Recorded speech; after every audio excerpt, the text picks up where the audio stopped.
Hey everyone, I'm Paul and I bought this Chinese scooter for $400 in the spring. It came with a title and according to the seller, it ran last fall. That's pretty good. This is a Tao Tao 150cc scooter and it's a cheap copy of the Yamaha BWS or Zuma. In this video, I'll do a thorough inspection to see what repairs the scooter needs and how much it will cost to get it on the road.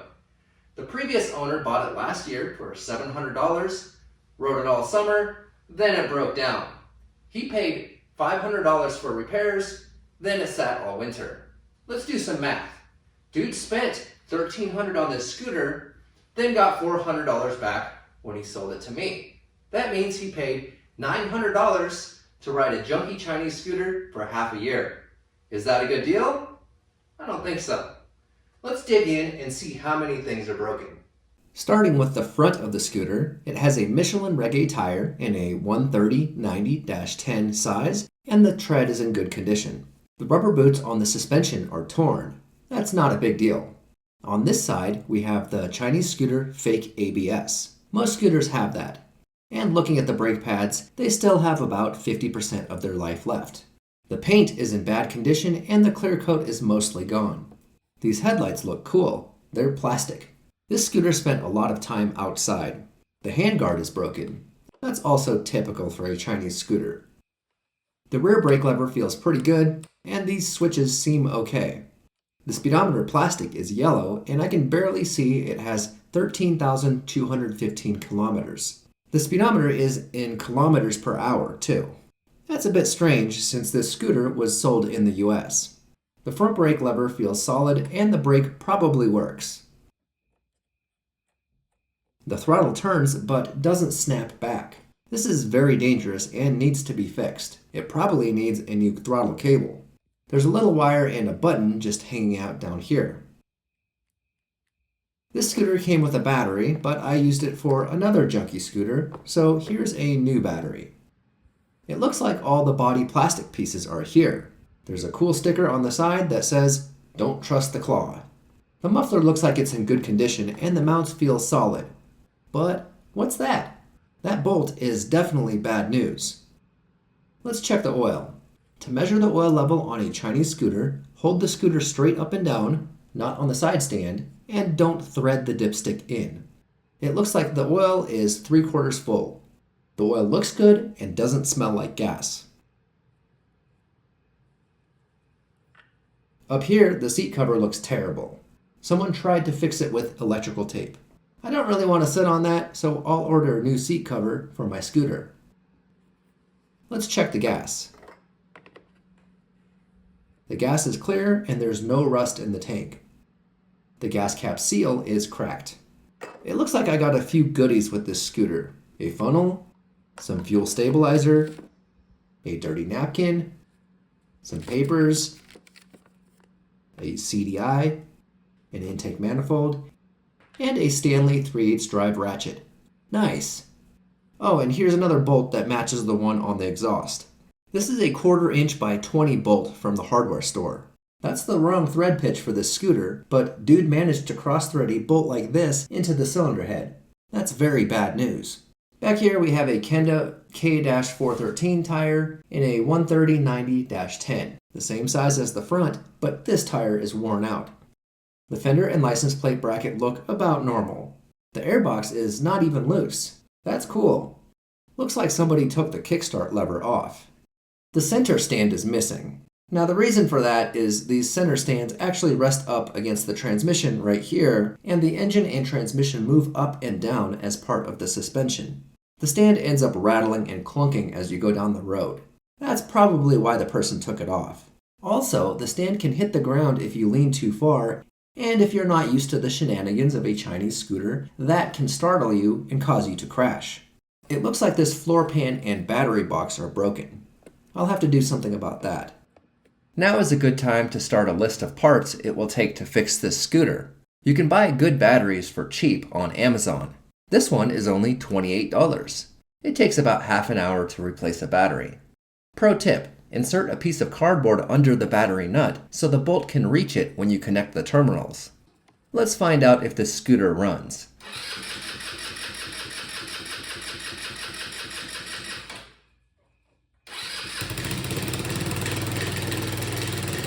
It looks like I have a running scooter. There's a loud exhaust leak, and something is rattling inside the transmission. The turn signals work, and the brake light is stuck on all the time because the switch is randomly hanging here. The horn works. Front turn signals are good. Let's start the engine and check the headlight. The low beams don't work, but the high beams do. This scooter is missing the center stand, so I set it up on some jack stands. I'm testing the battery voltage to see if the charging system works. A fully charged battery with the engine off should read 12.6 volts. I'm getting less than that even when I rev the engine. The charging system should put out somewhere between 13 and 14 volts. Something is wrong. The rear wheel spins when you rev the engine, so that means the carburetor and transmission work. I'm not saying they're good, just that they do stuff. The brake stops the wheel, but it spins on idle. The idle is too high. Let's open up the seat compartment. There's one nut holding the seat. The bottom of the seat compartment comes out so you can adjust the carburetor, and this gas tank cover comes off next. The body panels on Chinese scooters are always a bit of a puzzle. They don't really care about servicing the scooter when they design it, so bolts will be in random places that don't really make sense. This scooter was missing a hidden bolt on the inside of the plastic, making it easier to take apart. Finally, I can take the seat compartment out. Now I have access to the engine. First thing I see, this is the carburetor. Looks like somebody didn't hook up the throttle correctly. When I twist the throttle, it gets stuck. Is it the carburetor or is it the cable? Let's find out. With the cable disconnected, the carburetor snaps back just fine. The cable has a lot of resistance in it. We're going to need a new throttle cable. This is the idle enricher, and this is the intake manifold. Here we have a vacuum hose that goes into a little T, it goes to the side of the carburetor, and then it goes up to the fuel petcock on the gas tank. This is the fuel inlet hose to the carburetor, and this is the fuel filter. This is the ignition coil. This is the wire that goes to the idle enricher. This curved metal pipe in front of the valve cover is for the PAIR emission system. This system takes a little bit of fresh air and pumps it into the exhaust pipe. If the carburetor puts too much fuel in the engine, it's burning rich and some of the unburnt gas goes into the exhaust. Adding air to the exhaust system lets the fuel finish burning in the pipe and gives you lower hydrocarbon emissions. Theoretically, if it works. On this scooter, the hose is pinched closed with zip ties and the pump is missing. Under the gas tank, you'll find the fuel petcock. It's a vacuum-operated valve that lets fuel flow to the carburetor only when the engine is running. If you crash and the engine dies, it stops fuel from going into the carburetor and making a puddle of gas on the ground. On top of the gas tank, there's a vent hose. It takes extra pressure and fuel vapors down to this check valve, which is disconnected. Normally, that goes to a charcoal canister that stores the vapors and burns them later. Someone has already half-assed deleted the emission systems on this scooter. This black box is the CDI. That stands for Capacitor Discharge Ignition. It controls the ignition coil and tells the spark plug when to fire. This is the starter solenoid. When you hit the start button, it connects the positive terminal on the battery to the starter down here. All these connectors go to the rear lighting. I noticed this air intake clamp was in the seat compartment, and sure enough, the air intake is already loose from the carburetor. Let's take a look inside the air box. A bunch of Phillips head screws keep the cover on, and it has a paper air filter. And that filter is very dirty. The air comes into the box at the back, goes through the filter, then to the carburetor up here. The air box reduces engine noise a lot. 2 brackets hold the air box on. I'm surprised they aren't broken. This hose at the back of the air box is a vent for the gearbox back here. The big rubber hose connected to the top of the valve cover is the PCV hose. That stands for positive crankcase ventilation, and it also goes to the air box. I want to inspect the CVT. CVT stands for Continuously Variable Transmission. The cover is held on by a bunch of small bolts. All the bolts are the same except the two in the back that are longer. Sometimes these covers get stuck, so I'll get a little help from my sledgehammer and flathead screwdriver. A few gentle taps in the right places, and a little bit of prying, and the cover is off. Inside the CVT, the engine turns the variator and drive face in the front, and the belt drives the pulley in the back. When the engine spins fast enough, the clutch engages and drives the wheel. It's a good idea to keep the bolts organized, but if you lose track of them, it's not a big deal. The two in the back are long, the rest are the same. Let's inspect this belt. Here you can see some cracks, so we definitely need a new belt. It also has some glazing, and there's this weird wear line. What size is this belt? There might have been some numbers here, but they've worn off. I can't tell by looking at it. I'll have to measure this belt. Next step, take the variator off. I got this variator holder tool from rollingwrenchdenver.com. It's not very expensive and it makes working on these scooters a lot easier. Totally worth it. Remove the nut from the variator and the washer. This outer piece is called the drive face. It's splined to the crankshaft of the engine and is always turning. Now we can take the belt off. I'll set that aside for now. Let's keep going. The CVT cover has a gasket behind it. This isn't a sealed area, so it's okay to just remove the gasket. On some scooters, the clearances are really tight and removing the gasket can make the cover rub on some of the components. I've never had that problem with Chinese scooters. I don't care about these gaskets, they just get in the way.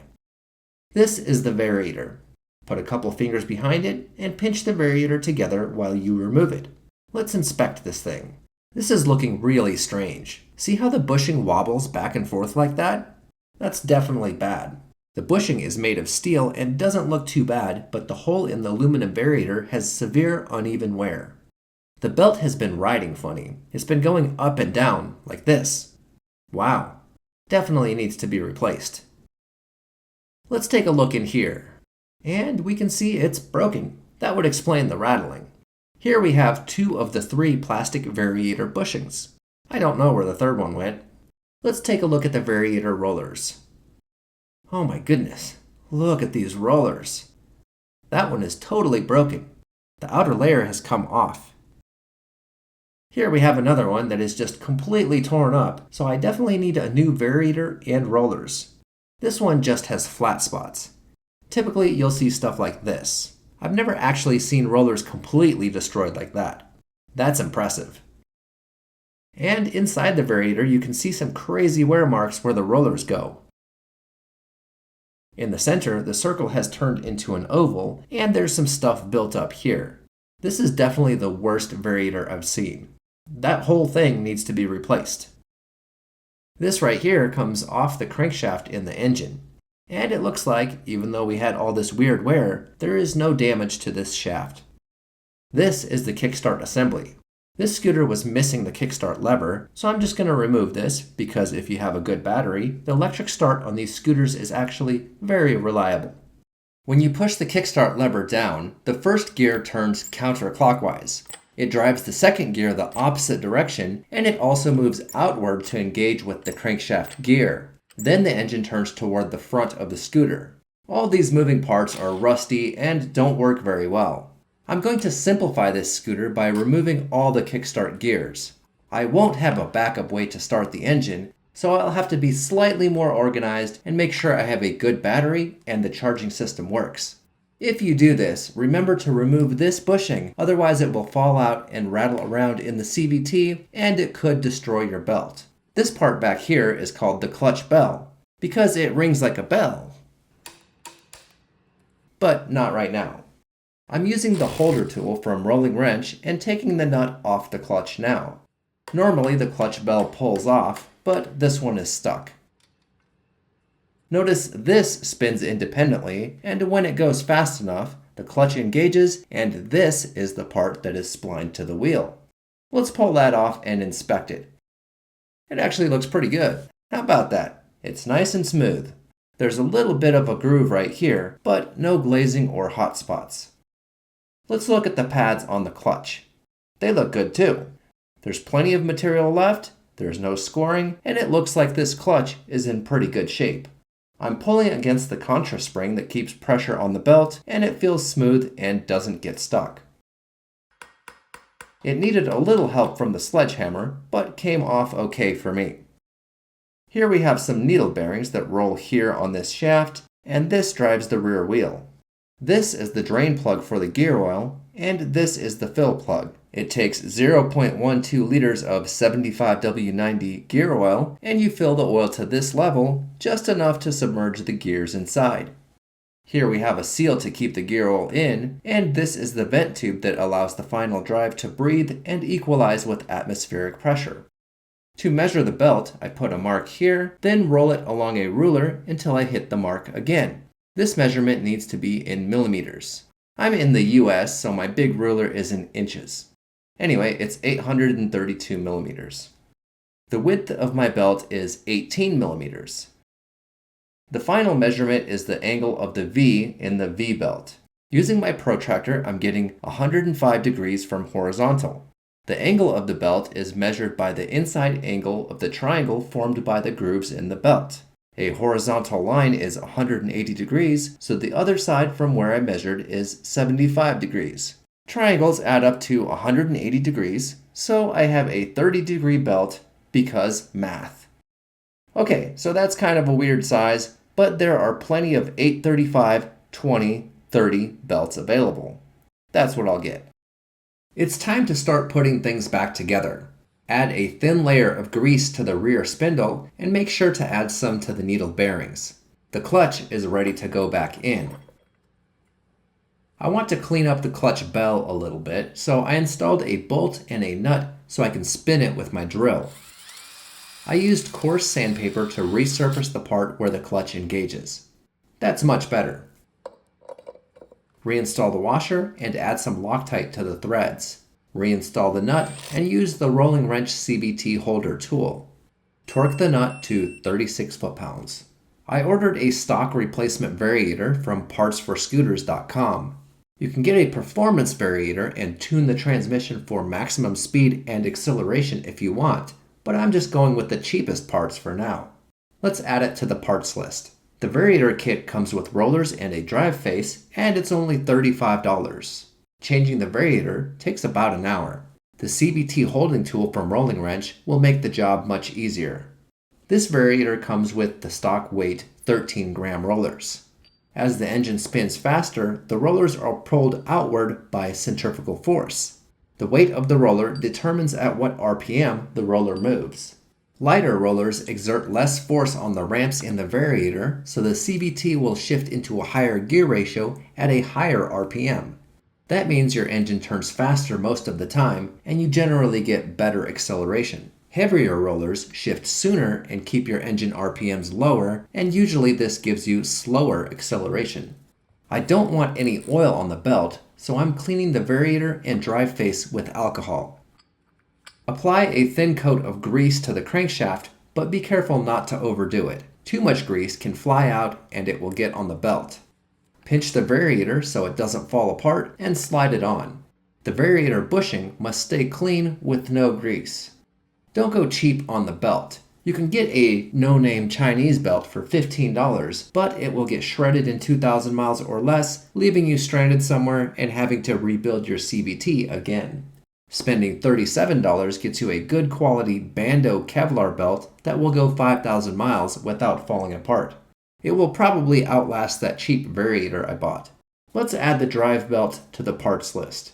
Changing the belt takes a little less than an hour, but I've already counted the time for the Variator, so I won't add it here. My scooter has 12-inch wheels, so it has the long case CVT. 835, 20, 30 is a common belt size for 150cc scooters. Install the belt over the clutch pulley first and jam it in there a bit to free up some slack at the front of the belt. The front of the belt sits on the Variator bushing, then the drive face splines onto the shaft. Push the belt forward so it rides higher on the drive face, then push the drive face all the way on. Add Loctite, install the washer, and the nut. Use the CVT holder tool to keep the engine from turning and torque the Variator nut to the same 36 foot-pounds as the clutch in the back. Move the belt forward to make sure it isn't pinched between the variator and drive face. Let's test the CVT. The belt is always turning when the engine is running. On idle, the belt turns, but the clutch should not engage yet. You can tune what RPM the clutch engages by changing the clutch springs. Stiffer clutch springs will make the clutch engage later when the engine is revved up higher. This gives you better acceleration off the line, but is less smooth because the scooter jumps when the clutch engages. The belt starts out riding low on the front pulley and high on the rear. That's a low gear ratio. As the engine speeds up, the variator rollers move outward due to their weight, and the belt is pinched up front, making it ride higher on the pulley. When the engine slows down, the belt goes back to a lower gear ratio. The belt should be able to move all the way up on both pulleys. If it doesn't, the belt may be too short. If the belt is too long, it will be loose and ride too high on the pulleys or slip. The CVT looks good for now, so I'll reinstall the cover. There are 2 dowel pins that help align the bolt holes. The pins can stick to the case or the cover, or they might fall out. It's much easier to install without the kickstart. In case you mixed up the bolts, the 2 longer ones go into the back of the transmission cover. They are M6 by 1.0 by 65mm length. There should be 8 smaller bolts. They are all 40mm long. Install all your bolts and start turning them by hand before you get the tools out. This bolt by the starter also holds the rear brake cable bracket. Once you've started all the bolts by hand, you can use a torque wrench, but I don't recommend doing it this way. My torque wrench is too big for these bolts, and even though it's capable of measuring from 5 to 100 foot-pounds, it may not be as accurate at the lower end of its range, and it's easy to over-tighten or break the bolts. A better way to do this is just tighten the bolts by hand with a small 1/4-inch drive ratchet. I want to find all the problems in this scooter, so that means I have to take everything apart, unplug the idle enricher, and disconnect the throttle cable from the carburetor. Remove 2 nuts from the intake manifold and pull off this vacuum hose. It's easier to push the fuel hose off with a screwdriver than to pull on it. This hose with the metal around it is the float bowl drain hose. And the carburetor is out. This flat 3-wire connector is for the fuel level sender. I'm taking the taillight off because I want to remove the gas tank next, and it's in the way. The bracket above the gas tank holds the seat compartment latch. Disconnect the cable, and it's ready to come off. The vent hose allows extra vapors and pressure to escape from the gas tank and is usually routed to the charcoal canister or air intake box and goes through this one-way check valve first. There are 2 more bolts holding the gas tank. Let's pull it up, and I'll pause the video right here to identify parts. Starting with the pink arrows, when the engine is running, the piston moves up and down and sucks air into the cylinder. This creates a vacuum and pulls the fuel petcock open on the gas tank. Look at the orange arrows. The bigger hose carries gas to the fuel filter, then into the carburetor. When you turn the engine off, there is no vacuum, and the fuel petcock closes and stops gas from coming out of the tank. I removed the entire fuel system so I can lay the scooter on its side without spilling gas. I want to take a closer look at the exhaust. I have 1 cross-threaded bolt holding the pipe onto the engine. Let's remove it with a flat screwdriver bit. It looks like I have a Chinese scooter bolt and a Toyota seat bolt holding my muffler on. Now it's ready to come out. The lower exhaust stud is broken off in the head. I'll have to cut it flat with the Dremel tool, then drill it out. The upper one has been cross-threaded with the wrong bolt, so these threads are also destroyed. I'll have to drill both of them out and cut larger diameter threads. The frame is in the way, and I don't have enough room to work, so the engine has to come out. I have to disconnect everything from the engine, starting with the electrical connectors. Use PB Blaster if you have rust, and completely unscrew the rear brake adjuster nut. Use a drill to save some time. The cable pulls straight out of the bracket in the back, and remember to remove the small bracket on top of the CVT belt cover. Next, remove the bolt that goes through the top of the rear shock and pull it down. The final thing holding the engine is a long through bolt that sits behind the carburetor. Hold the nut on the right side of the scooter with a wrench and use a 12mm socket to loosen the bolt. Hold the weight of the engine with your foot to take pressure off the bolt. It's not very heavy. The plastic fan shroud around the engine is very important. It directs air from the fan on the side through the cooling fins around the cylinder head. It doesn't look like much, but you must reinstall it so your engine doesn't overheat. I'm removing it so I can work on the threads here. First, I'll try to unscrew the broken stud. If you're lucky, a good set of vice grips can grip the bolt well enough to remove it. Not today. I'll have to drill this bolt out. Start by cutting it flat with the Dremel tool. You should use a center punch before you start drilling. I skipped this step and my drill bit walked a little bit, making the hole not centered. If the drill bit gets to the edge of the bolt, it will get even more off-center because the aluminum head is softer than the steel bolt, and the drill bit will go toward the soft material. My plan is to cut larger size threads into the engine and install larger diameter studs than stock. I'm drilling both holes out to 1/4 inch. Clean up the extra metal and lube the holes. I used Tri-Flow, but any oil will work. Make sure the tap is lined up perfectly straight and start threading it in. A tap is similar to a bolt, but it has 4 channels cut out of it lengthwise to allow room for the metal shavings. Go slow and back the tap out of the hole several times to clear out all the metal. If the tap gets hard to turn, there's probably too much metal stuck in it and you have to clean it before you continue. I cut new threads in both holes, then cleaned the sealing surface with a wire brush. Use compressed air to get any metal shavings out of the new threaded holes. I used an 8mm by 1.25 tap. You can buy the tap with the right size drill bit. They recommend using a 17/64 inch drill bit. That's a weird size and it's very close to the 1/4 inch drill bit I already have. It's close enough, so I bought only the tap. Partsforscooters.com sells replacement exhaust stud kits for Chinese scooters. The stock size is a 6mm diameter stud. I ordered the larger 8mm studs. Remember to get a new exhaust gasket. If you look closely, that lower hole is off by a couple millimeters. Oh well, you do what you can. It will work just fine. The other hole is perfect. Use Loctite on the threads and screw the short end of the studs into the engine. I'm using the double nut technique to tighten these studs. You can't just grab them by the threads with vice grips. Tighten the nuts against each other, then tighten the outer one with the cap until the stud stops turning. Once the correct torque is reached, turn the nut closer to the engine clockwise to break the 2 nuts loose from each other. Don't go crazy tight with these. Keep in mind the engine is aluminum and you really don't want to strip out the new threads. The gasket goes on next, but it doesn't quite fit. I'll have to trim it a little bit so it doesn't hit the cooling fins on the cylinder. Finally, clean up the exhaust pipe sealing surface before installation. Before I install the exhaust, I want to remove the rear wheel and inspect the brake. The axle nut takes a 21mm socket and there are 2 bolts holding the support bracket. Some scooters don't have this bracket. There's a bearing in here.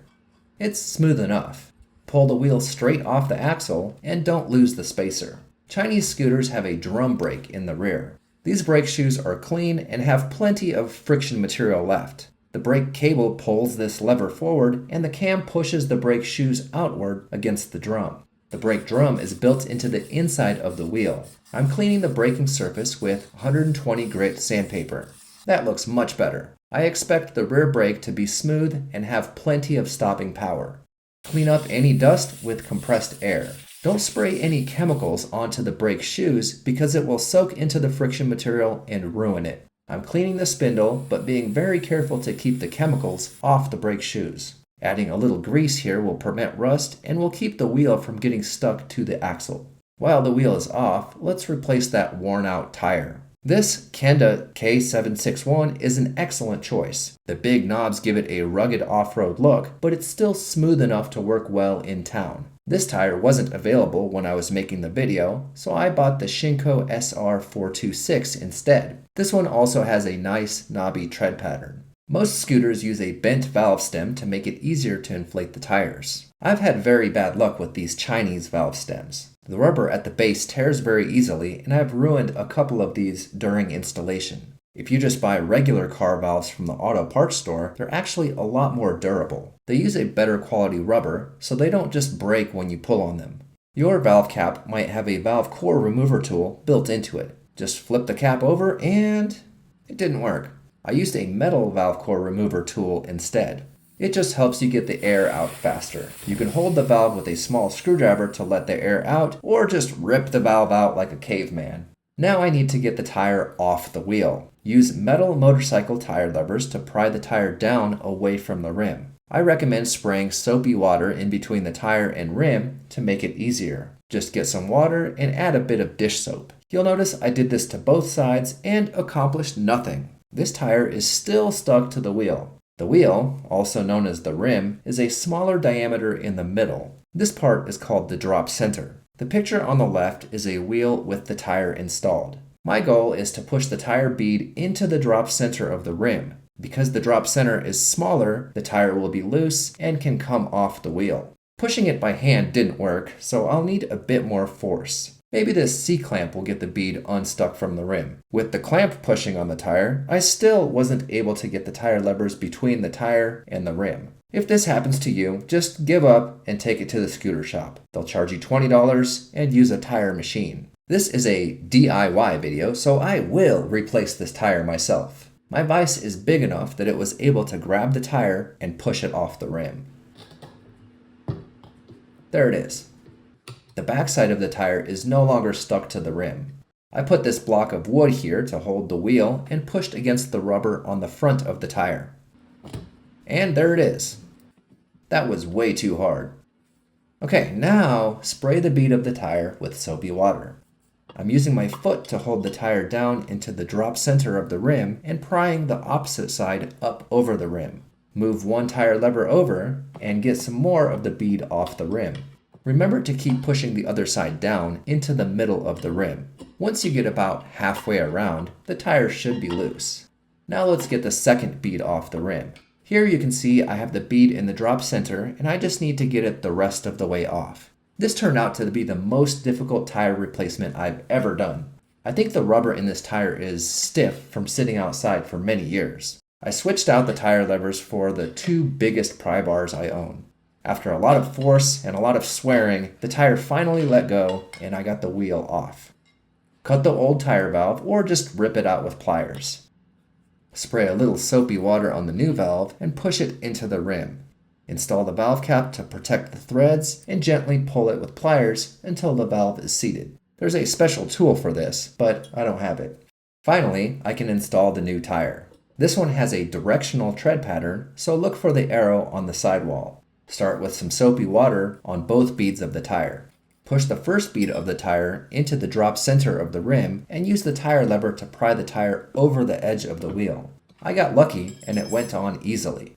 Notice my foot is holding the second bead of the tire into the drop center of the rim.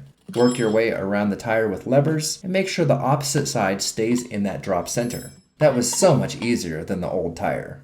Use a compressor to inflate the tire. If the bead doesn't seat on the rim and the air just leaks past the tire, you can remove the valve core. This will allow the tire to fill with air faster. Most scooters recommend a tire pressure between 25 and 35 psi. Go higher pressure if you're fat or riding with a passenger. Lower pressure will give you better traction off-road, but will slow the scooter down. Now I'm ready to reinstall the wheel. Slide it onto the axle and don't forget the spacer.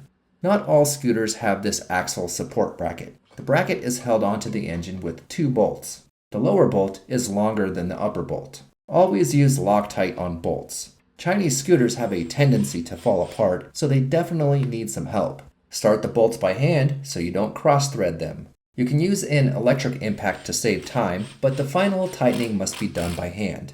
The torque spec is 18 foot-pounds if you want to be one of those torque wrench snobs. Clean the threads on the axle and add Loctite. Install the nut and torque it to 80 foot-pounds. Jam a pry bar through the wheel above the transmission to keep it from turning. Before I forget, let's update that parts list with the tire stuff. I spent $60 on the tire and $5 on a pair of valves from AutoZone. Keep in mind, you have to remove the exhaust before you can remove the rear wheel, and you should get a new exhaust gasket while you're at it. If the tire behaves and isn't horrible and stuck like mine was, you can expect to get it done in a couple hours. I've already counted the labor for the exhaust, so we'll say the tire is 1 hour. Let's take a look at the spark plug next. Use a 16mm socket to unscrew it. Most Chinese scooters take the CR7HSA spark plug. The electrode on this spark plug is slightly rounded, meaning it has some wear, but it's not bad yet. The black color isn't good, and I see some oil on the threads. Black usually means the engine was running rich or too much gas. It could also be black from burning some oil. This spark plug is still okay, so I'll just clean the electrodes with some coarse sandpaper. You can get a spark plug gap tool at your local auto parts store. This spark plug gap is measuring 26 thousandths of an inch. That's slightly big, so I'll close the gap a little by tapping it on the valve cover. Now I can adjust it to exactly 25 thousandths. That looks good. Let's reinstall it. Tighten the spark plug to 10 foot-pounds. That's not super tight. Okay, now let's take it back out. I want to adjust the valves, and I'll need to turn the engine by hand. With the spark plug out, there is no compression, and the engine will be easy to turn. 4 bolts hold the valve cover, and the curved pipe in front of it is for pair emissions. Turn the fan clockwise with a wrench, and look at the cam gear. Stop when the big hole is centered and the 2 smaller holes line up with the cylinder head. The engine is now at top dead center of the compression stroke. Both valves are closed, and there should be some play between the rocker arms and valves. They should tap if you move them back and forth. The space between the rocker and valve needs to be adjusted to exactly 4 thousandths of an inch on the intake side and 5 thousandths on the exhaust side. For this next step, you'll need a feeler gauge. Basically, it's a set of very thin pieces of metal. Make sure it includes 4, 5, and 6 thousandths of an inch sizes. Slide the .004 feeler gauge between the valve and rocker. This one fits loosely. The next size up also fits. I can push the .006 feeler gauge, but it has a lot of drag. It barely fits. That means the clearance is 6 thousandths of an inch. Grab the end of the adjuster with vice grips and don't turn it while you loosen the nut. Turning the square is how you adjust the clearance. Mine needs to be a little tighter. Tighten the nut and check the clearance. I can push the 4 thousandths feeler gauge between the valve and rocker, but it has a lot of drag. The 5 thousandths size will not go in there. That means the clearance is 4 thousandths of an inch. On the exhaust valve, I can slide the .005 feeler gauge in. Will the 6 go in? Nope. That means the exhaust valve clearance is already correct. I'm making sure this nut is tight, then double checking the clearance. The 5 thousandths feeler gauge goes in, but has some drag. 6 thousandths will not fit. The exhaust valve clearance is correct. Next, I'll be removing the pair emission system. That's short for pulse secondary air injection.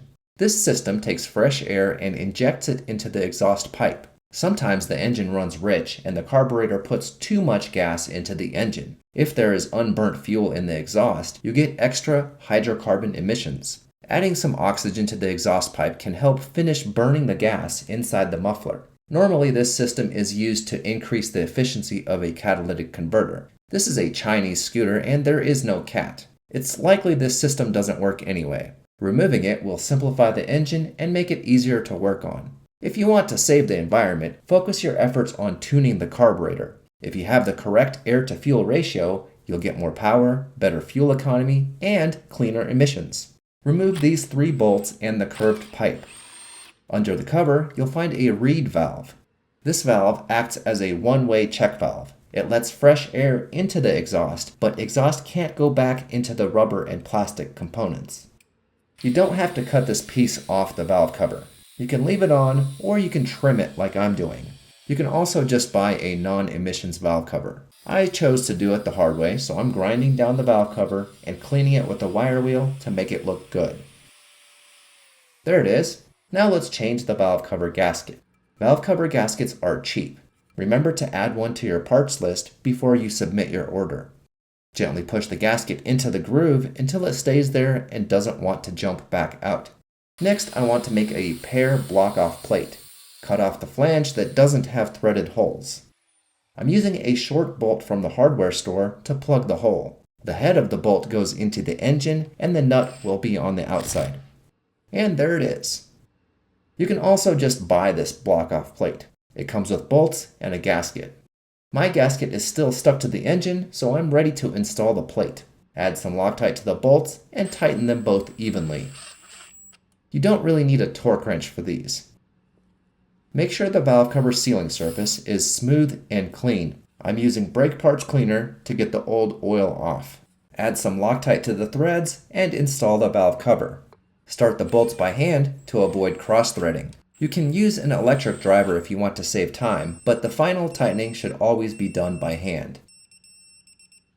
Time to update the parts list. If you're checking out an old scooter, it needs a valve adjustment. If you bought a brand new scooter, it needs a valve adjustment. If the carburetor is tuned well but it's hard to start, check the valves. If you've already adjusted the valves, check them again after 3,000 miles. Valve adjustment takes about an hour. I'm adding an extra half hour for the emissions delete. Somebody did some cutting on the old fan shroud, so the lower part is all chewed up. Parts for Scooters sells the entire cooling shroud set for cheap. The emissions and non-emission sets are slightly different, so choose the one that looks like the parts on your scooter. And here it is. I recommend buying the set because if you try to buy all the parts separately, you'll end up with a bunch of plastic that doesn't fit together. Unfortunately, the fan shroud doesn't come with a gasket, so I guess I'll just reuse the old one. The gasket goes between the fan shroud and cylinder head, so instead of melted plastic, you get melted rubber. Install the top piece first. One bolt holds it on the engine on the transmission side. The lower piece goes on second, and 3 coarse thread screws go into it. These screws came with my scooter and have Phillips and 8mm hex heads. Finally, install the round cover over the cooling fan. It has 2 screws going into plastic and 2 bolts going into metal. After installing all the bolts, I realized the fan shroud doesn't fit very well. This old gasket is interfering with the plastic, so I'll just take it out. It fits a lot better without the gasket. It doesn't actually seal anything, and the new fan shroud isn't exactly the same as the old one. This project took me a very long time, and after I put the whole scooter back together, I realized I had a new gasket sitting in a box the whole time. Oh well, I don't care, and I'm not going to install it. Time to install the exhaust pipe. When I was repairing the threads in the cylinder head, one of the bolts wasn't completely centered, so I had to ovalize the holes in the exhaust pipe using a stepper bit to make it fit the engine. Install the pipe over the threads and hold the muffler above the mounting bracket by the rear wheel. Get the nuts threaded most of the way on, just finger tight for now. This muffler is held on by 2 metal clamps with rubber directly touching the exhaust. Weird, right? Well, that light silver part of the muffler is actually an outer casing made of aluminum, so it doesn't get as hot as the pipe. Exhaust nuts like to unscrew themselves over time, so Loctite is a good idea here. I installed larger 8mm studs so I can tighten them more than if I had the stock 6mm studs. The exhaust mounting bolts are 10mm diameter, so they can go nice and tight. Let's update the parts list for this scooter. The studs, gasket, and tap are pretty cheap, but this repair takes a lot of labor. You have to remove the engine from the scooter to do it, and you have to be very careful to cut the new threads straight. Also on the parts list is the fan shroud set. New plastic makes the engine look a lot better too. Let's do something about this seat. 2 nuts hold the hinge. Now I can pull off this really nice electrical tape. It was quite stylish, but I think I can do better than that. The seat cover material is just stapled onto the plastic seat support. Use a small flathead screwdriver to pry out all the staples. You might need to use pliers to get some of them out. Pull the seat cover material over the edge, then remove it. The foam isn't perfect, but it's good enough. You can buy vinyl seat cover material on Amazon. This brown material has a leather texture, is waterproof, and it's slightly stretchy.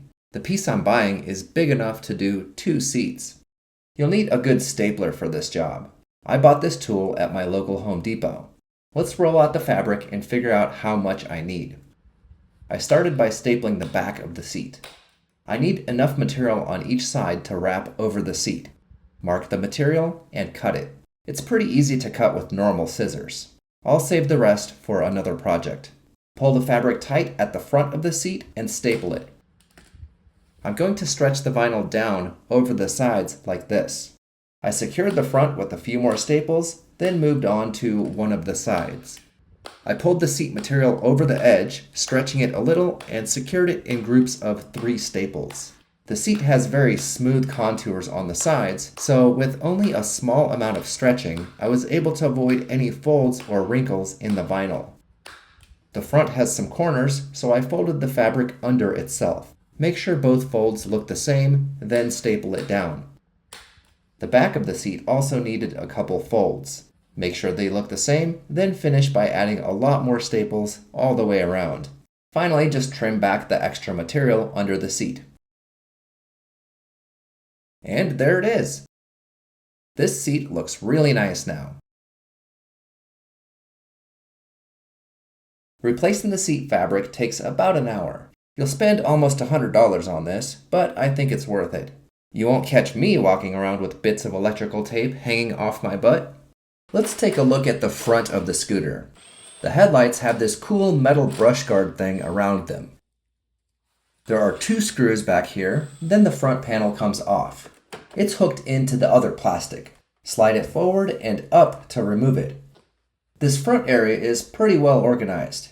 Here you can see the throttle cable that goes along the frame to the back. This is the headlight connector. This is the turn signal flasher. This is the horn. Behind it, you'll see the voltage regulator for the charging system. And this is the ignition switch. It also has a cable that goes to the seat release in the back of the scooter. There are 4 screws back here holding the handlebar cover. This gives you access to the speedometer, some wiring, and the front brake. These are the turn signal and headlight connectors, and this is the speedometer cable. You probably won't need to remove the floor plastic on your scooter. There's nothing interesting under it, but let's take a look. Chinese scooters always have a bunch of screws in random places, so it's a bit of a puzzle to figure out where they are. Now the panel is ready to come off. Looks like we have spider webs and leaves. A few more screws and I can remove this piece too. I just removed all these plastic pieces and now the scooter looks like this. You can see all the wiring and cables on the frame. I haven't removed the front plastic, but there's not much behind it and I'm mostly interested in the throttle cable. I should be able to pull it through here. This scooter has fake handguards to make it look more off-roady. I mean, they aren't a figment of my imagination, but they don't actually protect anything if you drop the scooter.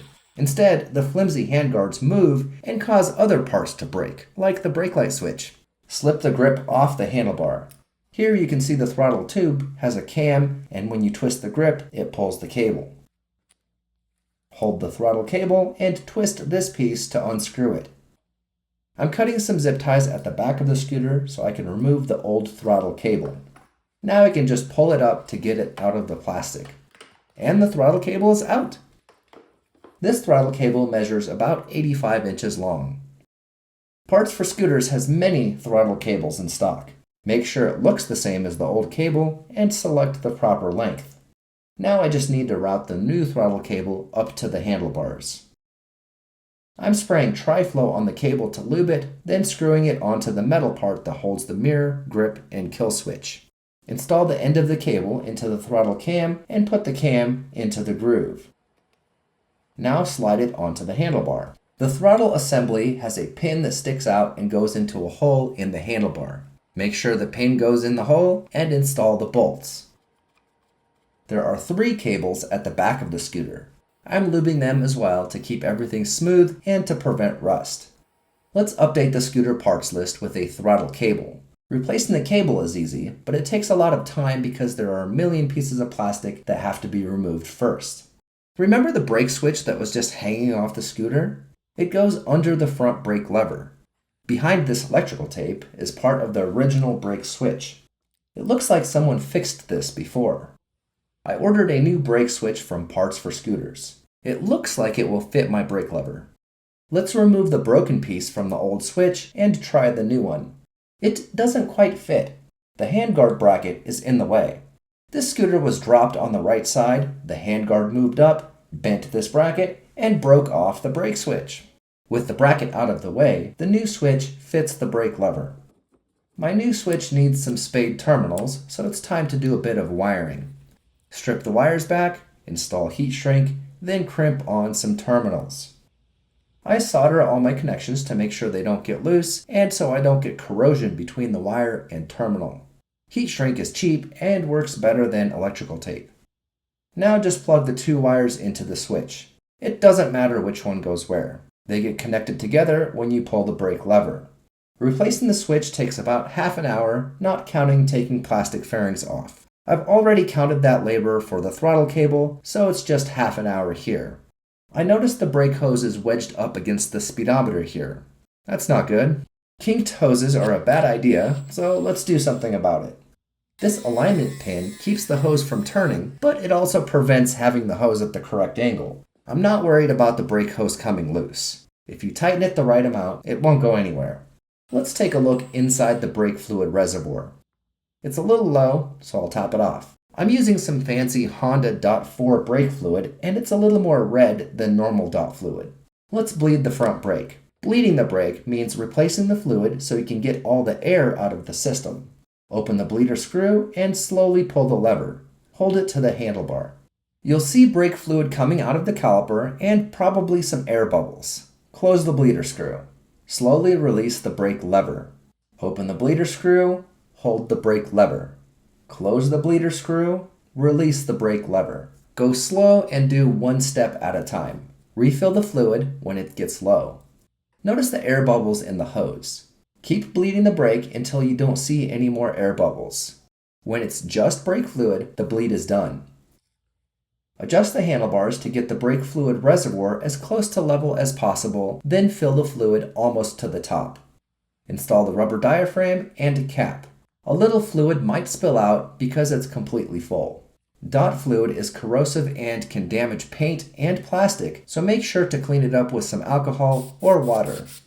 Make sure the bleeder screw is tight on the caliper and pull the hose off. Old brake fluid is hazardous waste and should be taken to your local oil recycling place. If you just have a little bit like this, you can mix it in with some used oil. The recyclers don't like that, but it's better than feeding it to your neighbor's cat. Bleeding the brake takes about an hour, and brake fluid is cheap. You can buy dot fluid almost anywhere. Auto parts stores, hardware stores, and gas stations all have it. Scooters are just fine with dot 3. If you're racing a sport bike on the track, you'll likely need dot 5.1. There are different wet and dry boiling points. Dry boiling point is the temperature at which new brake fluid turns into a gas. This is the temperature at which your brakes fail. Over time, brake fluid will absorb water from the air, and that's your wet boiling point. Basically, that's old, bad brake fluid. The boiling point is a lot lower. That's why you should regularly replace your brake fluid. Most people never replace their brake fluid, but it should be done at least once every 2 years. At the beginning of the video, I noticed the headlights don't work. Let's check it out. Turn the light socket to get it out, then turn the bulb to remove it. Here you can see the glass is dark and the low beam filament is broken. Parts for Scooters has the right headlight bulbs for my scooter for $5 each. This is a scooter-specific bulb. Some scooters will have bulbs that look like car light bulbs, but have a lower wattage rating. They're usually 35 watts. If you go to the auto parts store and buy the 55 watt light bulb, it will drain your battery and leave you stranded. I've made that mistake before. I recommend holding the glass part of the light bulb with a clean paper towel so you don't get oil from your fingers on it. A dirty light bulb can't dissipate heat properly and can burn out sooner than normal. Installing a light bulb should be easy, but not today. When I pushed the light bulb into the socket, the terminals in the back came loose and didn't touch the bulb. I had to spend an extra 5 minutes fumbling around with it to get the stupid terminals to stay on the light bulb. This is because the light socket is horrible quality. Installing the rubber cover was also a bad time. It's some weird fake rubber that gets deformed and hard after a couple years. If you value your sanity, just cut the rubber covers off. This headlight assembly also has some little running lights. Pry the rubber socket out with a screwdriver and the light bulb just pulls out. This bulb says W5W on it. This bulb size is also known as 168 or 194 in automotive applications. Parts for Scooters has some cool LED options in this size, so I'll just get the white ones. Most LED bulbs need to have the correct polarity, so if they don't light up, I'll need to flip the bulbs around in the socket. Use a flathead screwdriver to push the light socket back into place. Now we have 2 new headlight bulbs with an LED upgrade. Let's update the parts list with the light bulbs. It should take about half an hour, but that can always snowball into more repairs, like trying to fix light sockets that crumble in your hands because they suck so bad. Next up is the foggy speedometer plastic. Use some headlight polish and smear it around on the plastic. I broke my cheap orbital buffer a few months ago, so I'm doing this by hand with a microfiber towel. I spent less than 5 minutes on it, and it came out fine. As a finishing touch, I cleaned the plastic with some motorcycle detailing spray. It's still yellow, but now you can see the gauges. This is an easy repair. Headlight polish is available at your local auto parts store, and you can get the job done in 15 minutes without any special tools. Now I'm ready to put the front of the scooter back together. I'm still a little mad about the light bulbs being much harder than they should have been. Let's see if the speedometer cover behaves. You have to align the orange front cover and the black one in the back while juggling all the wires and cables that go into it, and align all that with a metal bracket behind it so you can install this one screw. And my patience ran out. Kicking the scooter did not align the plastic, but it made me feel better. This is the screw that did not want to go in. There are 2 more screws up here and another one on the left side. Finally, I can plug in the headlight connector and slide the front cover into position. 2 screws hold it from the back. I didn't videotape it, but the plastic where the screws go in was split and I hot glued it back together. The front of this scooter has a cool looking metal brush guard that goes around the headlights. I'm tightening the bolts to, I don't care anymore, torque. Way back at the beginning of the video, I noticed the floorboard of the scooter was broken and the battery was hanging down a bit. I made 2 brackets out of steel to support the battery compartment. Let's reinstall the floor. And the cool thing about these brackets is they get support from the frame right there. There are 6 bolts holding the plastic floor onto the frame. Get all the bolts started, then go back and tighten them. I made my own brackets from metal I had laying around in the garage, but 2-inch brackets from the hardware store would work too. They're cheap, but I still spent an hour bending them, drilling holes, making sure they fit, and painting them. It's small things like this that make Chinese scooter repair very time-consuming.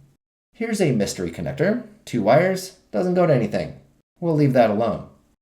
2 more screws go here, then I can install the lower cover. We have screws up front, 2 on each side, 2 on top of the floorboard, and the back ones are under it. I'm setting the scooter on a block of wood for the next step. This is the main mounting bolt for the engine. Add some grease to the bolt to prevent rust, but don't get it on the threads. Now roll the engine under the scooter and line up the mounting brackets with the bracket on the frame. Hold the engine up with your foot as you slide the bolt through. Add Loctite to the threads. You can't get a socket on the nut, so you'll have to hold it with an open-end wrench. Use a 12mm socket to tighten the bolt on the transmission side. Torque the engine mounting bolt to 36 foot-pounds. The second thing holding the engine is the shock. Add some Loctite to the bolt, then tighten it to 22 foot-pounds.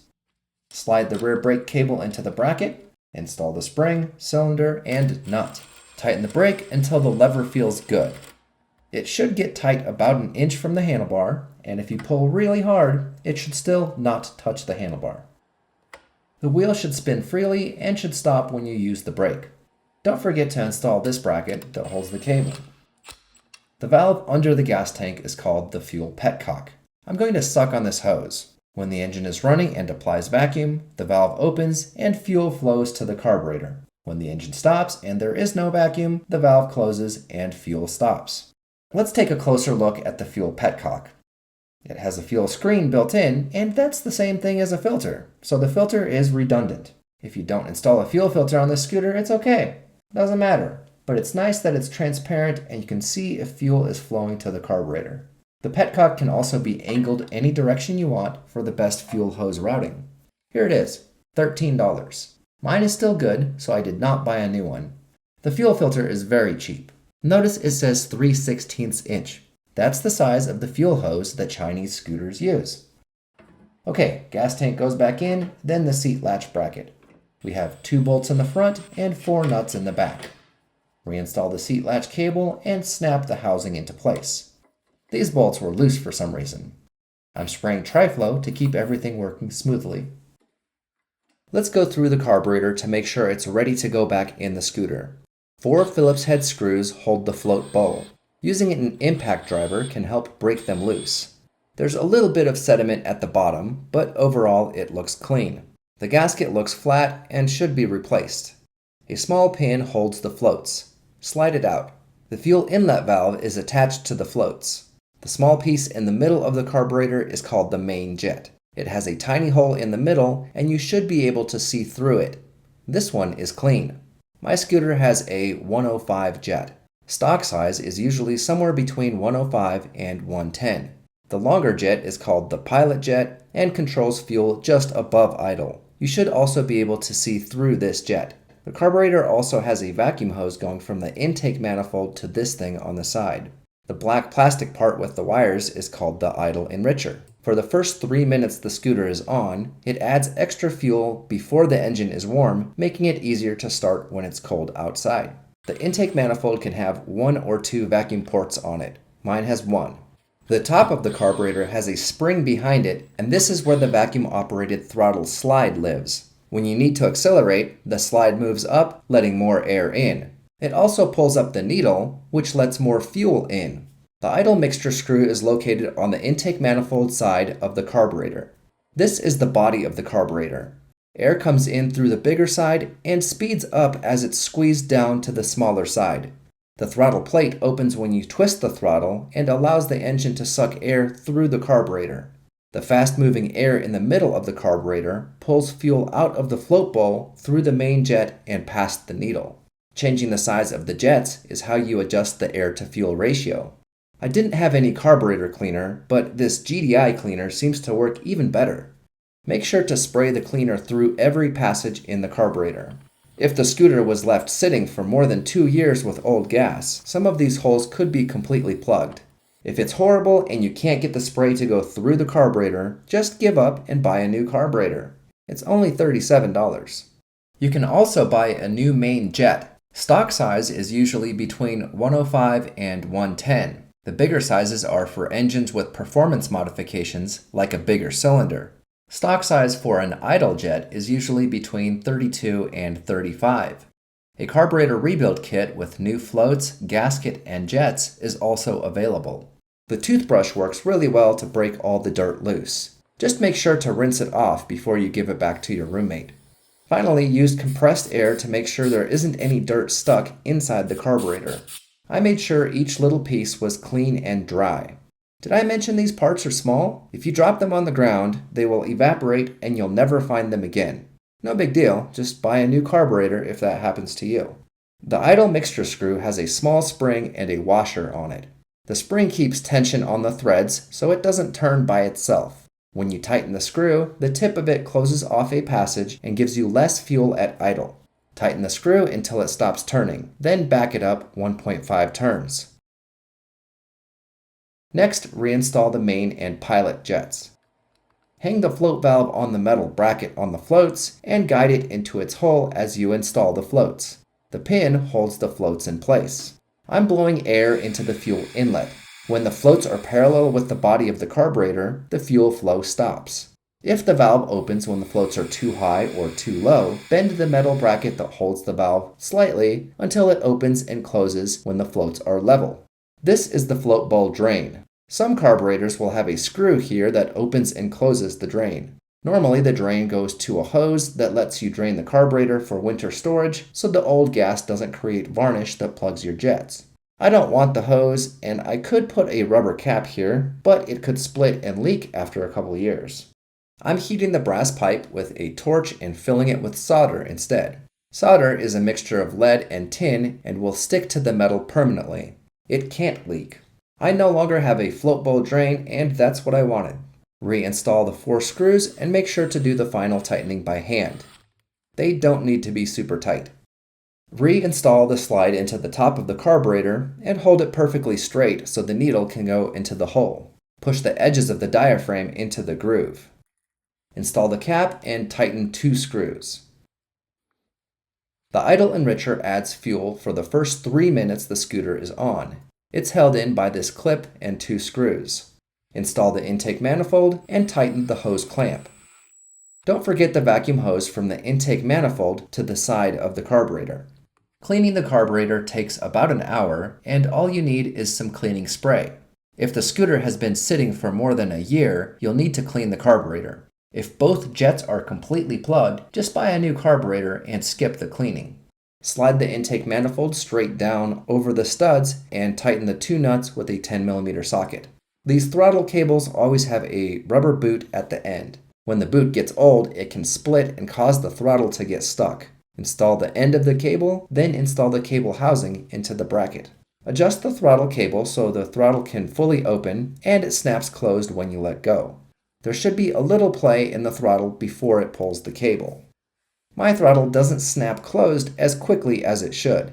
This grip doesn't turn very well, or maybe the cable is getting pinched behind the plastic. A sticking cable is dangerous because the engine can stick at full throttle when you need to be slowing down.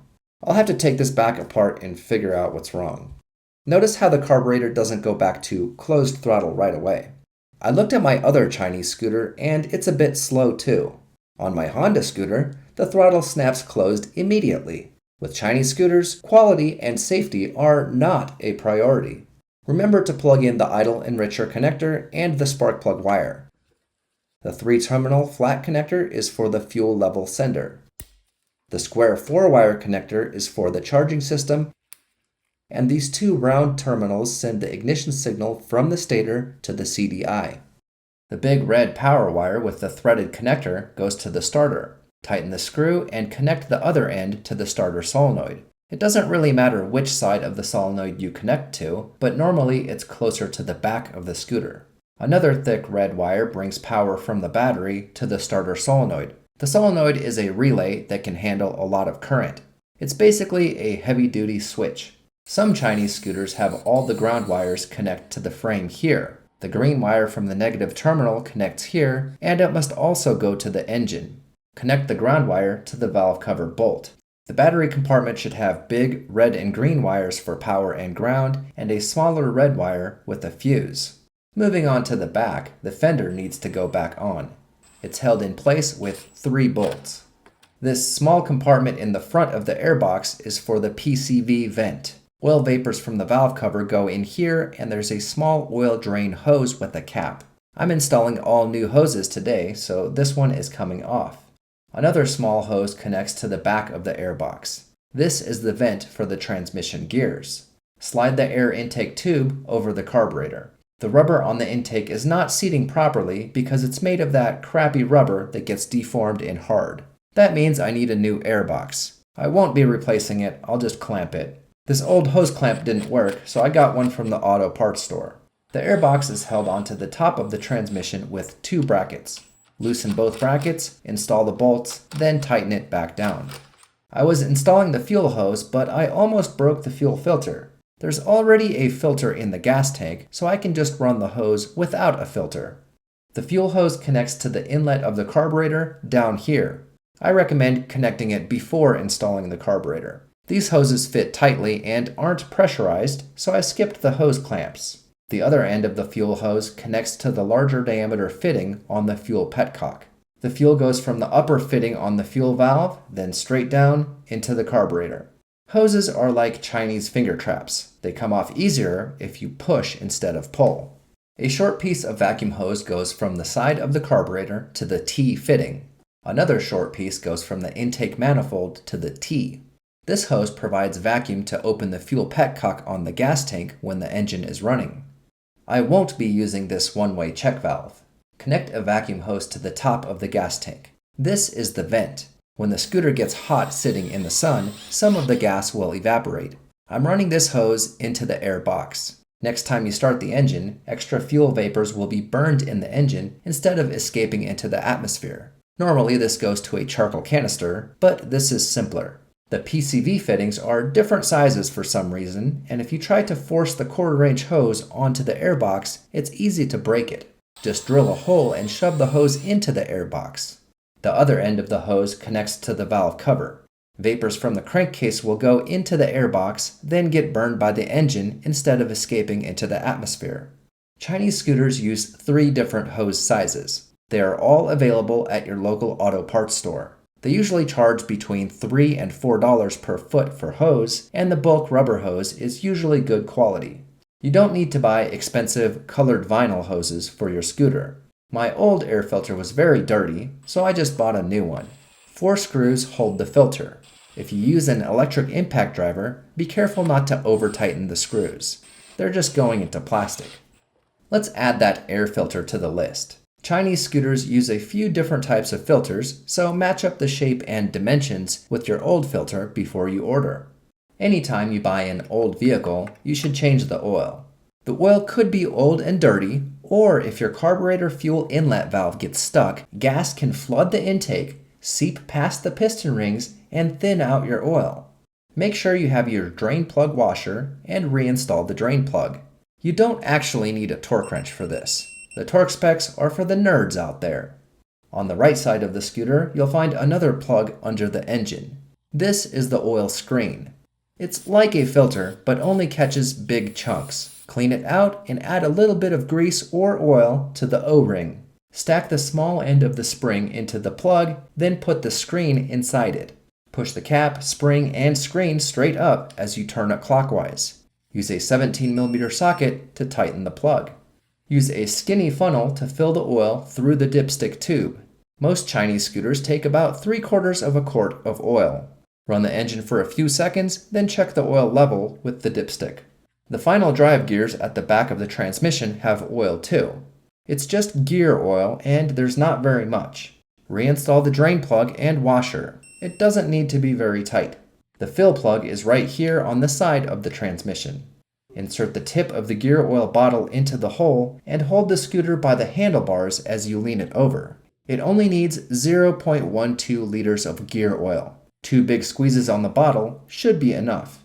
This scooter doesn't have a center stand, so I put a block of wood under the kickstand to make it sit straight up and down. If you overfilled the gear oil, the extra oil will just come back out. When the stream of oil turns into a drip, make sure you don't lose the washer and reinstall the fill plug. Tighten it to 10 foot-pounds or 14 Newton meters. I recommend using synthetic oil. Air-cooled engines like the GY6 don't control their temperature as well as a liquid-cooled engine and can get hotter than the engine in your car. Synthetic motorcycle oil is designed with that in mind. If you just use regular cheap oil, that's okay too. Your scooter will fall apart long before cheap oil can cause any problems. I'm ready to reconnect the battery. Don't forget the smaller red wire with the fuse. This one provides power to all the circuits except the starter. The covers don't fit anyway, so I'll just take them out. Do you think this scooter will start? I hope so.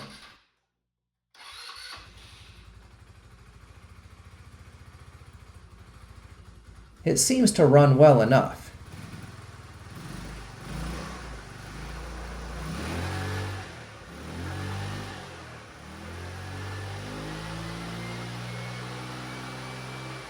The throttle response is a little weak.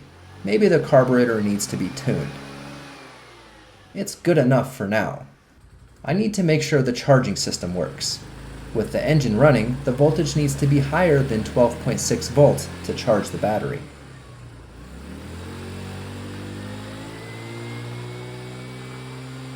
At higher RPM, I'm getting 13.4 volts. That's good.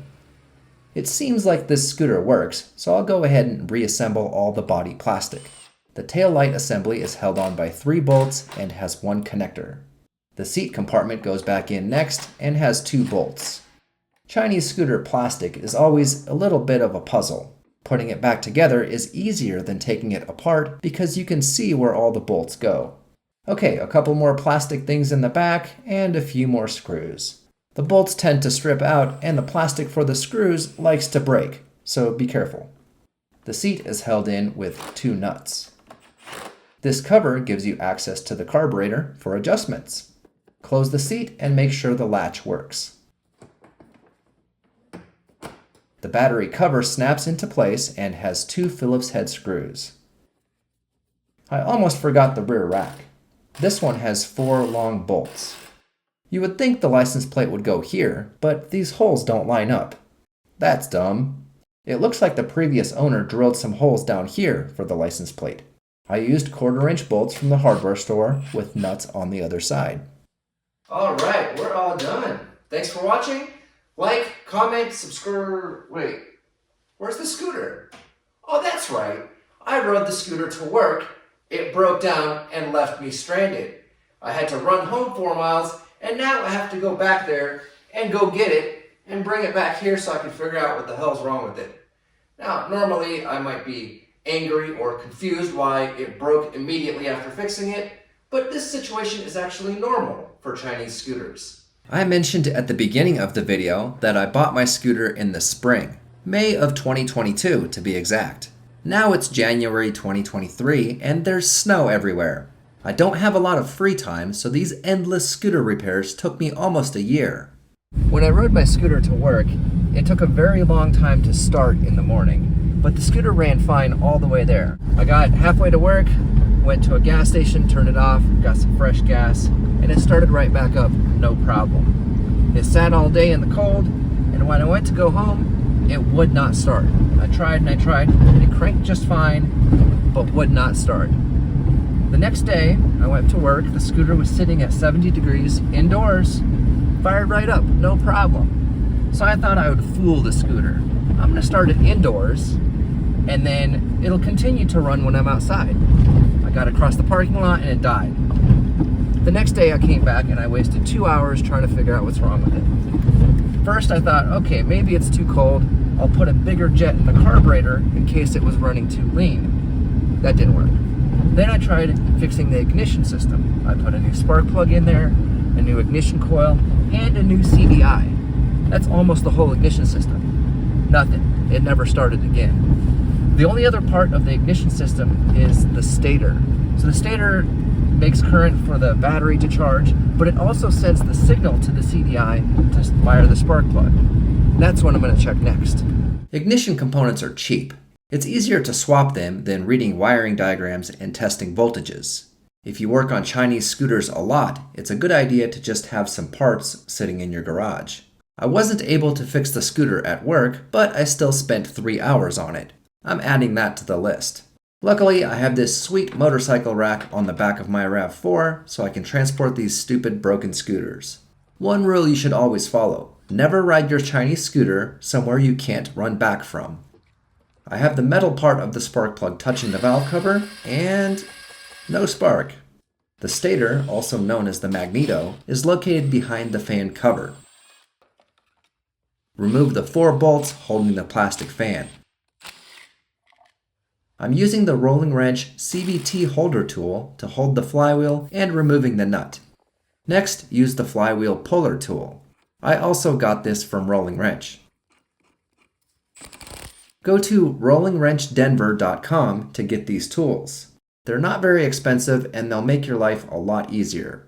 Rolling Wrench specializes in performance parts for the GY6 swapped Ruckus. The Honda Ruckus is cool, but it only comes with a 50cc engine. Chinese scooters are horrible, but the Chinese 150cc engines are actually pretty good, so people will swap them into their Honda Ruckus scooters to make them faster. The stator consists of this big round part with 8 coils of wire and a pickup coil. Remove the bolts and pull it out. This is the charging connector, and the other 2 wires are for the ignition system and go to the CDI. This is what the stator, or magneto, looks like. Mine has 8 coils. 7 of them are for charging the battery, and the black one provides 12 volts AC to power the CDI. It's wrapped up to protect the wires because they are much thinner than on the other coils. Some scooters will have only 6 coils, and you can upgrade to an 11 coil stator for more power so you can run extra lights on your scooter. Do a Google image search for GY6 Chinese scooter wiring diagram, and you'll find something like this. It's pretty good, but not 100% accurate, so I made my own diagram. Let's start with the components. On the left side, we have the coil and spark plug. CDI stands for capacitor discharge ignition. This is the electronic unit that controls the spark and tells the coil when to fire. The round thing is the stator, or magneto. In the upper right corner is the voltage regulator. The 7 charging coils are not grounded. Instead, the ends go to the yellow and white wires. These wires carry alternating current to the voltage regulator. The regulator contains a rectifier that converts AC into DC. The voltage changes with engine RPM, so the regulator adjusts it down to around 13.5 volts to charge the battery. The charging system works fine on my scooter, so let's look at the ignition system diagram instead. The one coil that's different generates around 12 volts AC to power the CDI. This power goes through a red wire with a black stripe. The inductive pickup that sits outside the flywheel has a blue and white wire. This sends a signal to the CDI that tells it when to fire the spark plug. The CDI gets its ground through the green wire. The green wire goes to the stator, and the stator is grounded because it's bolted to the engine. The yellow and black wire sends power from the CDI to the ignition coil. The flywheel has a bunch of magnets in it. As the magnets pass the coils, electricity is induced into the wires. The metal bump on the outside of the flywheel passes the pickup and tells the CDI when to fire the spark plug. Set the multimeter to ohms to read resistance. My leads aren't perfect and have 0.2 ohms of resistance. I need to subtract that number from any measurements I take. Let's start by measuring the resistance of the pickup. I'm getting 150 ohms. I don't know if that's good, so I'll compare it to this brand new 11-coil high-performance stator I bought from Rolling Wrench. More charging coils means this stator can generate more current. The pickup on this one measures 142 ohms. Here's what I just did on the diagram. I connected the red lead of the ohm meter to the blue and white wire and the black lead to the ground on the pickup. This will measure the resistance across the pickup. The numbers are similar to the new part, so I think the pickup is okay. Now I'm measuring the coil with the red and black wire. On the new stator, I'm getting 372 ohms. When I tried to measure the resistance on the old stator, it jumps around a lot, and the lowest I got was 4.5 mega ohms.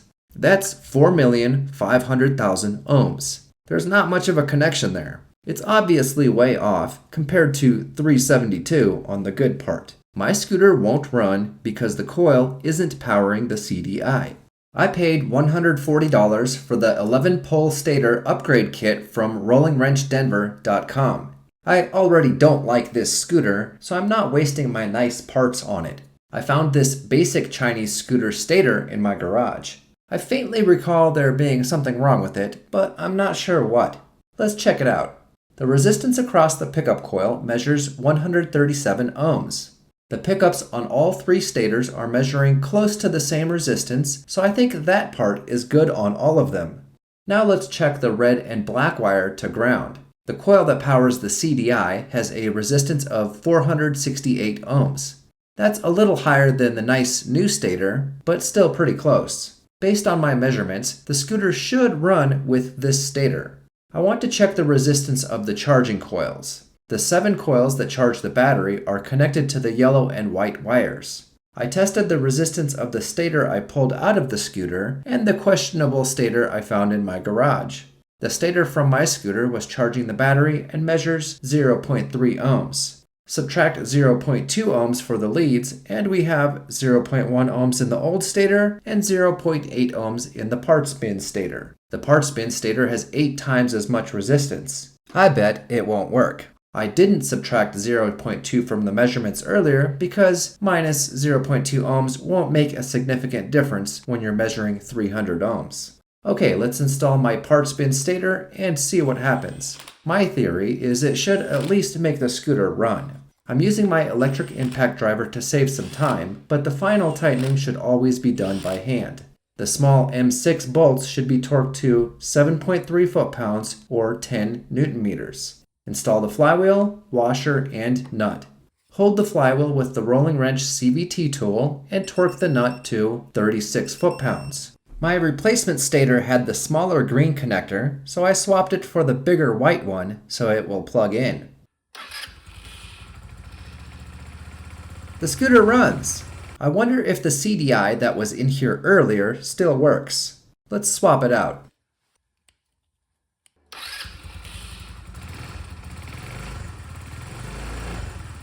This CDI was in the seat compartment when I bought the scooter. Will this one work?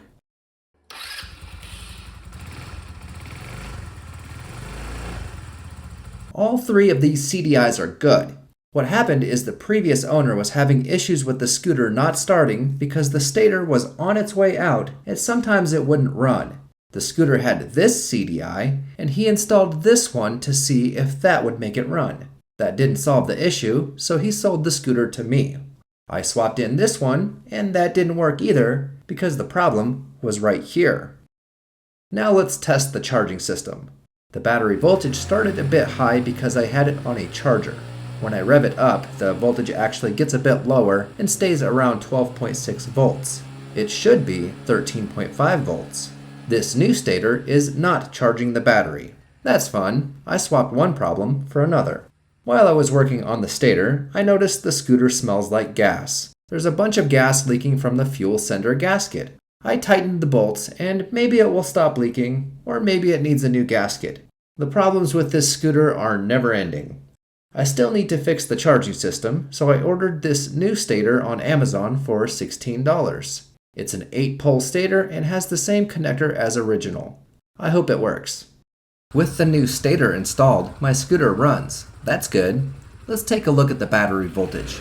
13.6 volts, goes up to 14. My scooter is finally fixed. Haha, just kidding. Of course it's not fixed. Those brand new headlight bulbs I just bought burned out. If you look at them closely, both high and low beam filaments are broken. These bulbs lasted less than half an hour. What the hell? I hopped on Amazon and ordered these LED headlights for my scooter. $13 for 2 of them. What a deal! Theoretically, they have voltage regulators built in, so even if the charging system voltage goes crazy, they shouldn't burn out. At this point, if they work for more than a couple days, I'll be surprised. Now I'm installing the new light bulbs. This one is really loose. The light socket broke again, and the contacts don't touch the bulb. I'll have to bend them in toward the bulb and make sure they're touching. This extreme low quality is what eats your time when fixing Chinese scooters. Simple things can take 20 times longer than they should. Okay, let's gently shove these lights back in and hope they don't break immediately. Now is a good time to pray to Jesus or perhaps Xi Jinping. Also, these LED bulbs require 12 volts DC. Most Chinese scooters send alternating current to the headlights. I have to rewire them. I have the negative lead of my voltmeter touching the green wire on the headlight connector. The black wire gets 12 volts DC when the key is on. This is power for the little running lights. I'm touching the white wire with the engine running and it's not DC. Here I have 12 volts AC. When I switch to high beam, the white wire turns off and I get 12 volts AC on the blue wire instead. Up here, the yellow wire carries AC power from the stator to the headlight switch. It turns off when the engine stops. The black wire right next to it gets DC power when the key is on. Use a pick to release the clip and pull the black terminal out of the connector. Cut the yellow wire and strip the end. I connected the end of the yellow wire and soldered it to the black terminal. Now the headlight switch will share the 12 volt DC power with the horn, and the AC wire is left here, not connected to anything. With the key on, both terminals now have 12 volts DC power. Plug in the headlight connector. At the headlight connector, I now have 12 volts DC on the white wire. Switch to high beam, and the 12 volts moves to the blue wire. Switch to low beam, and the 12 volts moves back to the white wire. Let's test the headlights. Now that they're wired for DC, they turn on with the key, and the engine doesn't need to be running. The headlights take a lot of power. Actually, they don't, but the charging system on these scooters is very weak, so every amp matters. You must have every bulb working to test the charging system voltage. I'm getting less than 12.6 volts, so this battery will die. I tried swapping the voltage regulator, but that didn't change anything.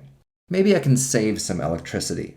I don't really need these running lamps up front, so I'll just take the bulbs out. The speedometer has 2 incandescent bulbs. I replaced them with my running light LEDs and saved 1/10 of an amp. The brake light uses a lot of electricity. Switching this bulb to LED saved me 1.6 amps. Now with the engine revved up, I'm getting 12.7 volts. That's still low, but it's higher than 12.6, so technically it's charging the battery. Just barely. The battery itself is a bit low at the moment, so it could be dragging the voltage down. Let's connect the battery charger and test the voltage again later. For some reason, all the connectors were stuffed under the gauges, and it made it hard to install the plastic trim. I moved them down here. That's where they normally go. I got everything back together, and guess what? My scooter broke immediately after fixing it. Again, this light bulb won't stay on. The brake light socket has something wrong with it. I removed it and found rust all over the ground wire terminal. I cleaned up the rust and put it back together. Now the light bulb works. I test rode the scooter and now I'm getting 13 volts from the charging system. That's good enough. Let's update the parts list again. Chinese scooter parts are cheap, but they'll always eat a lot of time. Replacing the stator can be done in 1 hour or less, but diagnosing it and dealing with random things falling apart while you try to fix the scooter slows down your progress. I didn't have to buy the LED headlights, but the incandescent bulbs I bought broke immediately, so I felt like making the same mistake again wasn't going to help me. Apparently, 2 amps for the LED headlights was a lot for my charging system, so I saved some electricity by using lower power LEDs for the taillights and speedometer. These circuits are already DC, so these bulbs were plug and play with no rewiring. Oh yeah, the test ride. The time is 6:30 p.m. January 16th, so it's already been dark for an hour and a half thanks to daylight savings time. The LEDs work pretty well, although the high beams don't do anything. That's fine. I really don't care as long as they don't burn out immediately. My scooter actually runs well and doesn't die at stoplights. The transmission is smooth and everything seems to work perfectly. The 150cc GY6 engine is excellent. It has plenty of power and I don't have any problems with acceleration. The carburetor seems to be working well and I might even get away with not tuning it right now. Okay, I've said enough nice things. I don't want to jinx it. The riding position is horrible on this scooter. I'm very short for a guy, 5'7", and this scooter is too small for me. My knees are almost touching the handlebars and I can't see anything in the mirrors unless I squish down or lean way back. The mirrors need to be 6 inches higher to be useful. I did another test ride during the day so you can see what's going on a little better. The throttle still sticks, which is a bit scary, but it works fine if you remember to twist it back closed when you want to slow down. I got the scooter up to 80 kilometers per hour, which is 50 miles per hour. It feels a bit unstable with the weird sitting position, and I didn't want to push my luck with snow and ice everywhere. A perfectly tuned 150cc GY6 scooter should top out around 60 to 65 miles per hour. I don't want to use the D or the F word in case this scooter can hear me out in the garage and decides to fall apart, but I was able to ride it to work and back twice so far with no problems. Being able to see cars behind me is pretty important, so I ordered these new mirrors on Amazon. They're cheap and Chinese, just like my scooter. They have dimensions for the mirrors, but they don't tell you how high they are. And here are the new mirrors. Immediately I'm hit with that Chinese plastic cancer smell. And they're not taller than the old mirrors. The good news is this part is steel and I can bend it to make the mirrors go higher. Let's try that. The old mirrors are held onto the handlebars with M8 by 1.25 bolts. Make sure to use Loctite so the new mirrors don't get loose. This little adapter screws in first, then the mirror will go in. The mirror threads are M10. Spin the mirrors until they stop, then back them up to the correct position and tighten the nut. These new mirrors are about 4 inches higher than the old ones and have more adjustment. Replacing mirrors is quick and easy, except for when you're working on a Chinese scooter. There's always some weird modification happening, so this 15-minute job took half an hour. I can't believe I'm finally done with all this nonsense. It's satisfying to see the old parts that came out of the scooter. I hate hoarding junk, so I'll be recycling the metal and the tire and throwing the rest in the trash. One rule you should always follow: keep all your old parts until you're completely done with the project. Now let's talk about money. This scooter has 8,211 miles on it. That's high for a Chinese scooter, so everything was destroyed.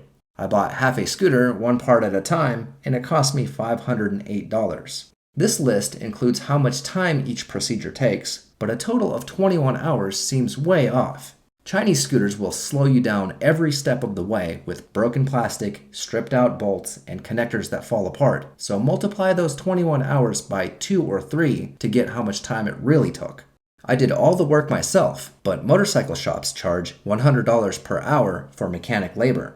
Having the shop fix my scooter would cost at least $2,150 just in labor. I had to buy a few special scooter tools, so I added that to the list. I submitted many separate parts orders as I discovered more problems with my scooter and paid $100 in shipping.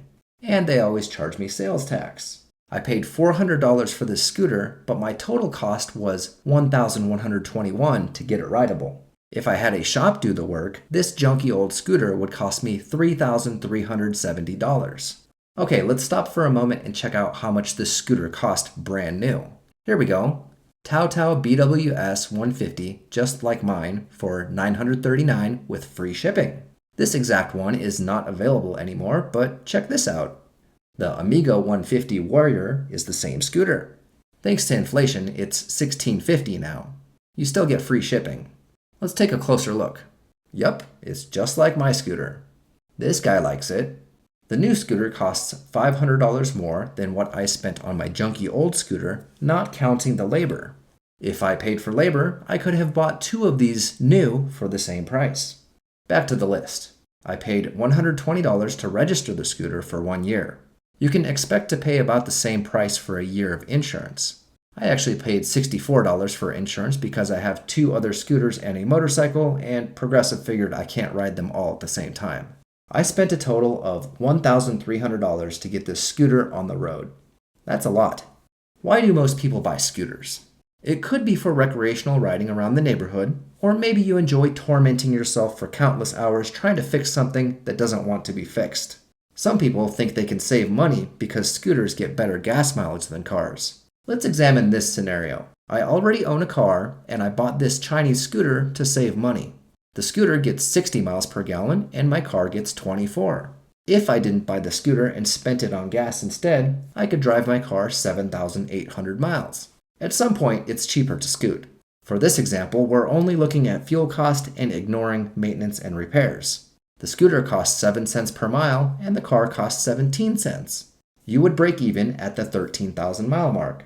Unfortunately, Chinese scooters can't go that far without every single part breaking down.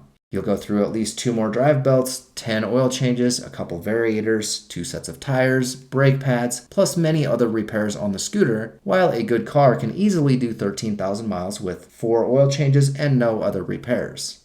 I will never save money riding a Chinese scooter. Oh hey, you made it through my hour-and-a-half long movie about why Chinese scooters are horrible. Congratulations, most people don't make it past 10 seconds of watching a video these days.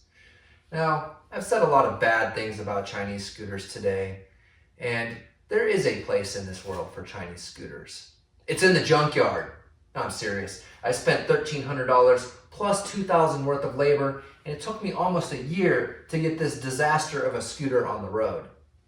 3 years ago, I spent $1,300 and bought this 2010 Honda Elite. It didn't need repairs at all. It was ready to ride. The Honda Elite is 4 years older than this Chinese scooter. The Honda looks brand new, and this one looks like trash. This scooter has 8,000 miles on it, and it was completely destroyed. My Honda has 9,000 miles now, and nothing has ever broken on this scooter. I've changed the oil a few times and replaced the rear tire, but that's it. If you're a normal person and you want a scooter you can ride, stay away from Chinese scooters and buy a Honda or a Yamaha instead. Now there is a scenario where you might want to buy a Chinese scooter. Perhaps you're dropped on your head, or maybe you want to learn how to fix things. These are actually great because they don't take up much space, and the parts are cheap, and performance parts are cheap too. And they'll definitely keep you busy. Just make sure you buy one with lower mileage so it isn't completely destroyed like mine was. I hope you learned something today, and remember to check out my Chinese scooter playlist. I have many other repair videos, shorter ones, there. Thanks for watching, and I'll see you guys next time.